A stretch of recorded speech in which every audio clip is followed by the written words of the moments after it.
Je comprends rien, cette histoire. Enfin, Oui. continue. Et dans le film, tu n'as rien compris. Non, non, c'est pour ça que je suis terrible.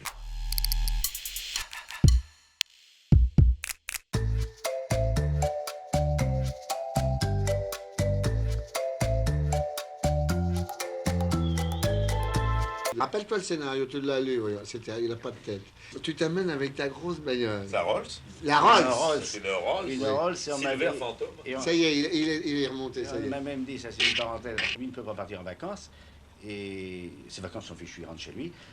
Et moi, une idée me vient, je lui téléphone, je lui dis, dites mon cher, venez dans mon bureau demain, j'ai quelque chose à vous dire. Et je lui offre des vacances, je lui dis, j'ai des amis qui sont, je sais pas, en Italie, et ils ont été rappelés en Amérique d'urgence. Leur papa est mort, une pauvre vieille maman,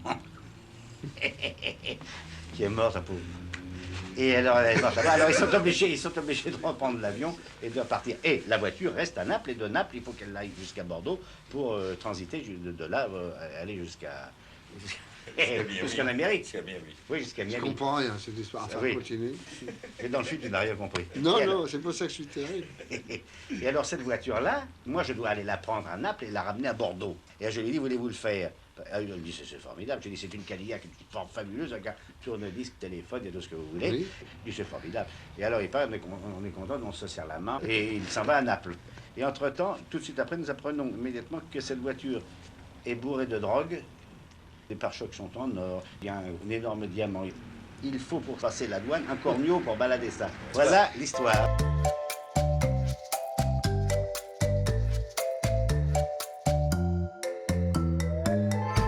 Avant, j'avais une voiture qui n'était pas nouvelle. C'était ma première. Alors, je l'avais achetée à crédit. Et puis, c'était une voiture très ancienne qui démarrait à la Manivelle. manivelle. Pas de... Alors, elle marchait très lentement. Très lentement. Puis, je marchais comme ça, avec ma petite bagnole. Puis, il y a un cycliste qui me dépasse. Il m'a dépassé tellement vite que j'ai cru que j'étais arrêté. Alors, moi, je suis descendu pour mettre en route. Puis, ma voiture m'a écrasé. Mais je ne me suis pas fâché. Pour vous dire que ne me fâche pas. Moi, j'ai jamais eu d'accident. Non? Jamais. Oh, tu blagues. Jamais. Alors, tu te fâches pas, alors? Non, parce que je suis faible. Si j'étais fort, je voudrais avoir ma méchanceté et la taille d'un gars de 2 mètres. Ah bon? Oui. Alors là, ça ferait des dégâts. Ah oui, mais je ne peux pas, je suis obligé de sourire.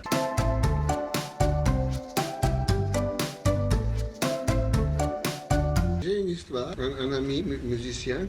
Alors, la grosse plaisanterie, quand il voyait une de chevaux avec leur voiture américaine, il passait devant, puis il ralentissait. Mais il ralentissait presque pas. Alors l'autre, avec sa deux chevaux, alors quoi? Avance quoi? Puis ça durait, ça durait. Un des musiciens se mettait à la lunette arrière. La lunette. Il enlevait son pantalon. Il le collait à la lunette arrière. Le bon père de famille avec ses enfants, il avait ce spectacle-là pendant 3 kilomètres. Voilà une chose qui ne me fait pas rire. Et alors? Ça ne me fait pas rire du tout. Et alors? Bon, le bon père de famille était avec ses enfants qu'il avait bien élevés devant ce spectacle et il n'y pouvait rien. Et les...